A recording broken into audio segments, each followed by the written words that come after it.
आज मैं आपको यह कहानी बताने जा रहा हूँ कि इंसान की ऐसी कौन सी गलतियां होती हैं जो इंसान को बर्बाद कर देती है। अगर हम अपनी बर्बादी का कारण जान लें तो हम अपने जीवन को खुशहाल बना सकते हैं। बहुत समय पहले की बात है, एक नगर में एक धनी सेठ रहा करता था। उस सेठ के पास सभी प्रकार की सुख सुविधाएं थीं, लेकिन उसके कोई संतान नहीं थी। संतान के दुख में वह हमेशा चिंतित रहता था। फिर एक दिन उसे पता चला कि उसकी पत्नी गर्भवती है और वह अपनी पत्नी का बहुत ख्याल रखता था। इसलिए एक दिन उसके घर एक बेटे का जन्म हुआ। पुत्र जन्म से सेठ बहुत खुश हुआ, कोई कसर नहीं छोड़ी। उसका बेटा देखते ही देखते बड़ा हो गया। तब सेठ ने अपने बेटे को गुरुकुल भेजने का फैसला किया ताकि वह पढ़ लिख कर विद्वान बन सके। ज्ञान प्राप्त करने हेतु गुरुकुल भेज दिया था। गुरुकुल में वह बच्चा अच्छे से पढ़ाई करता था और अपने गुरु की सभी आज्ञाओं का पालन करता था। ऐसे में वह बच्चा धीरे धीरे वहां का सबसे होनहार छात्र बन गया। गुरुकुल में बालक ने सभी वेद, पुराण और शास्त्रों का अध्ययन किया और एक महान विद्वान बन गया। लेकिन कहते हैं ना कि समय कब बदल जाएगा यह कोई नहीं जानता। ऐसे ही एक दिन किसी प्राकृतिक आपदा के कारण उसके माता पिता की मृत्यु हो गई, और जब उसके माता पिता की मृत्यु हुई तो बच्चे की शिक्षा पूरी नहीं हुई थी।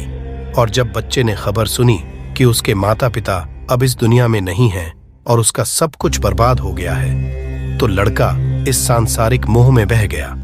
इसके बाद लड़के ने कहा कि गुरुकुल से अपनी शिक्षा पूरी करने के बाद वह अपना पूरा जीवन लोगों की भलाई में बिताएगा।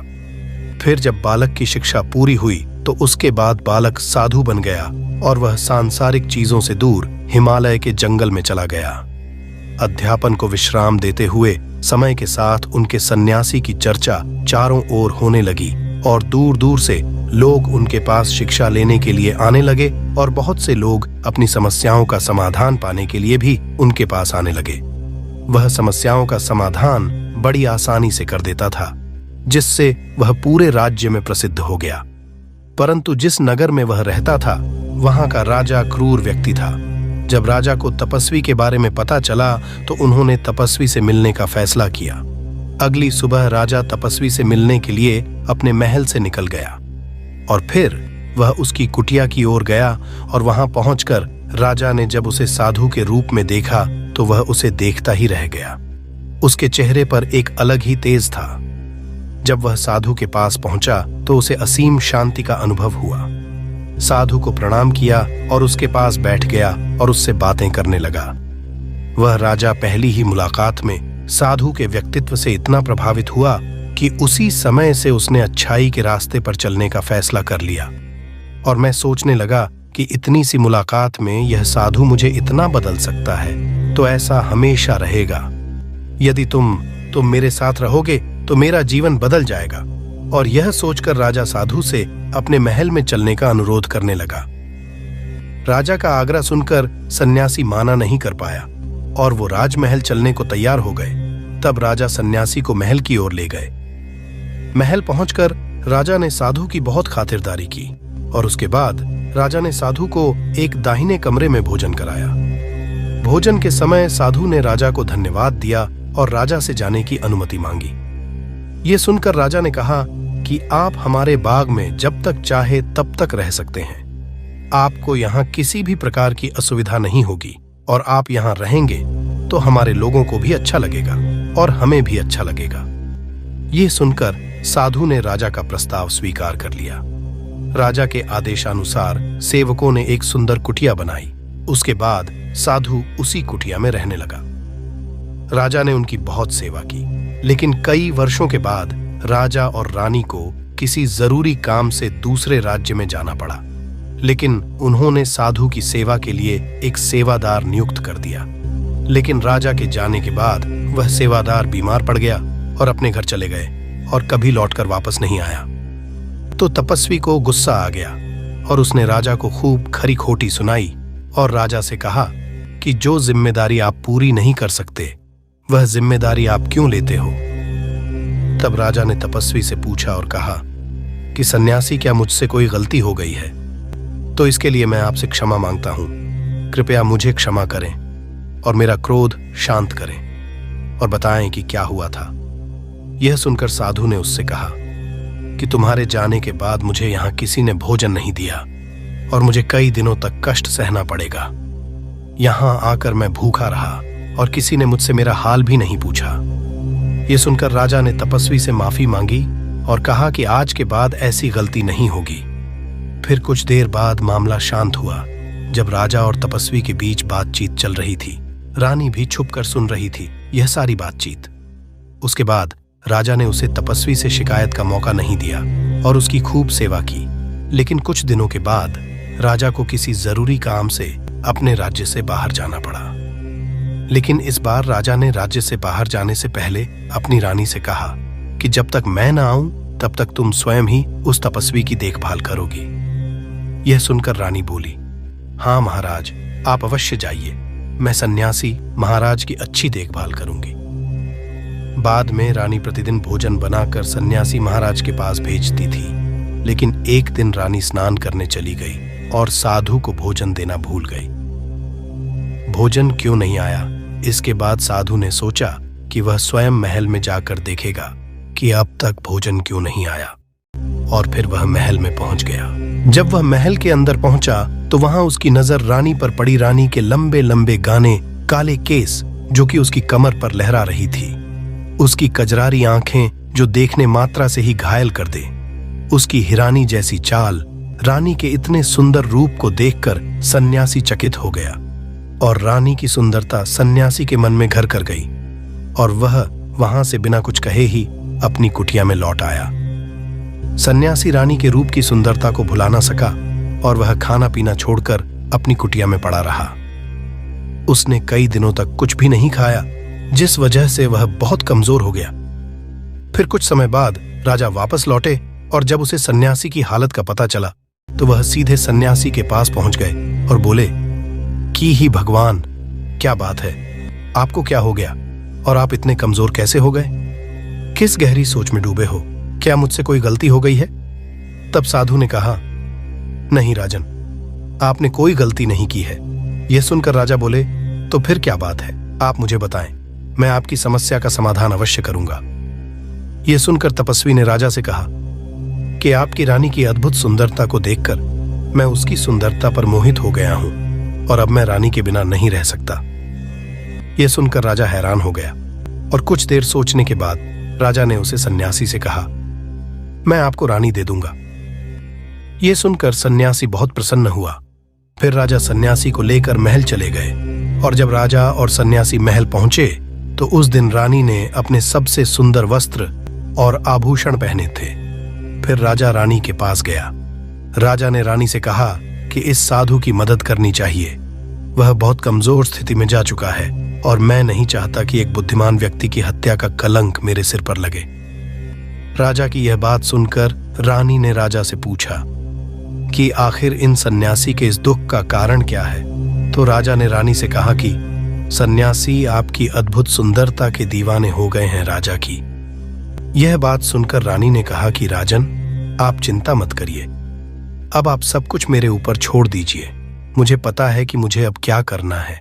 आपके ऊपर ना तो सन्यासी की हत्या का पाप लगेगा और ना ही उससे मेरे पवित्र धर्म का नाश होगा।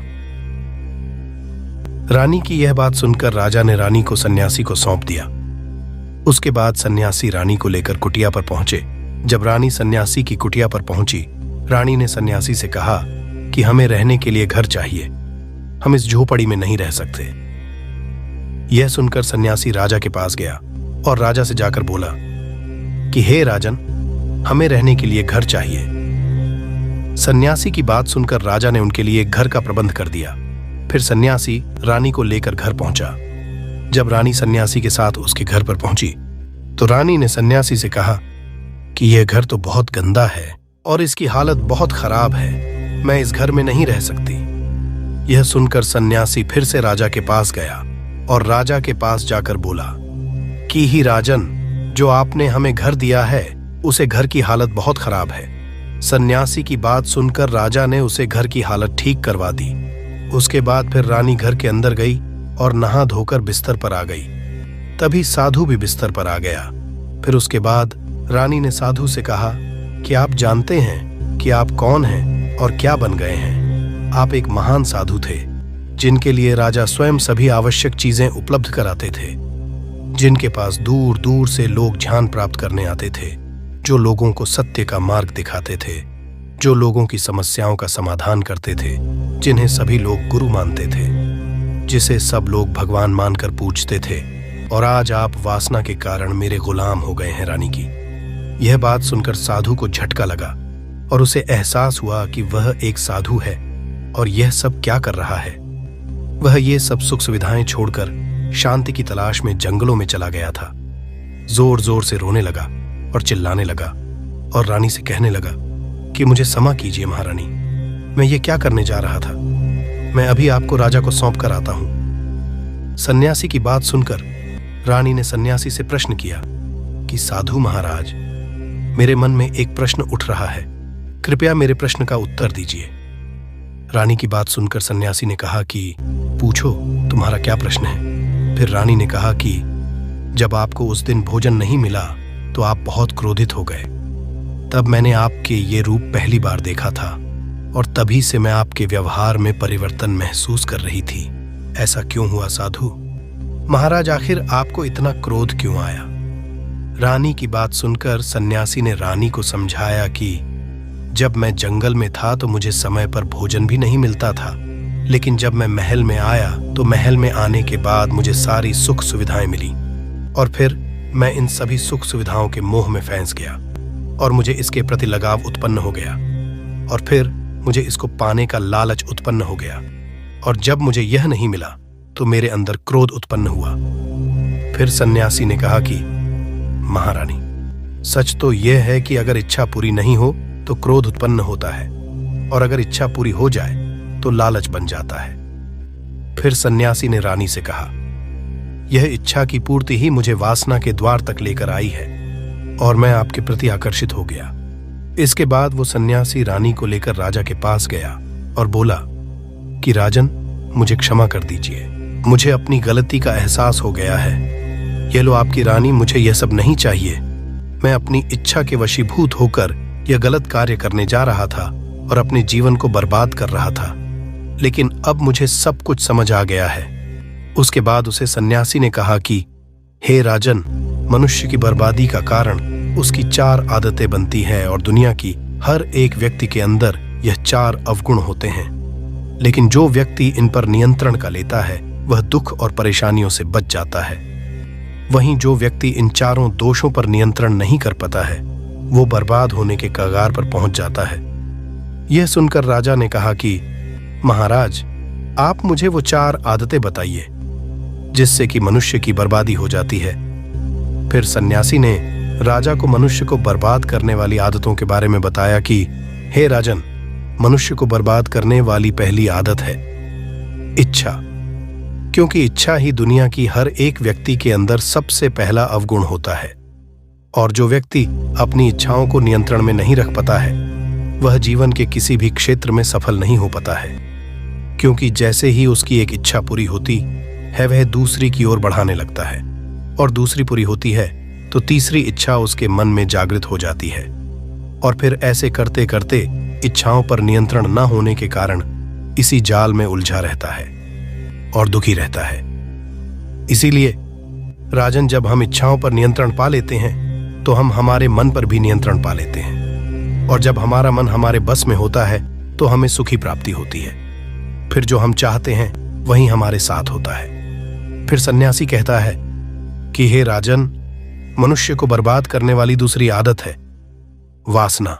वासना का जन्म हमारे मन में उठने वाली इच्छाओं से होता है। जिस प्रकार इच्छा का कोई अंत नहीं होता और मनुष्य वासना के जाल में फंसता ही चला जाता है, वासना के वशीभूत होकर मनुष्यों को कुछ भी नजर नहीं आता है। आज तक जितनी भी लड़ाइयां हुई हैं उनका सबसे बड़ा कारण स्त्री को पाने की इच्छा ही रही है।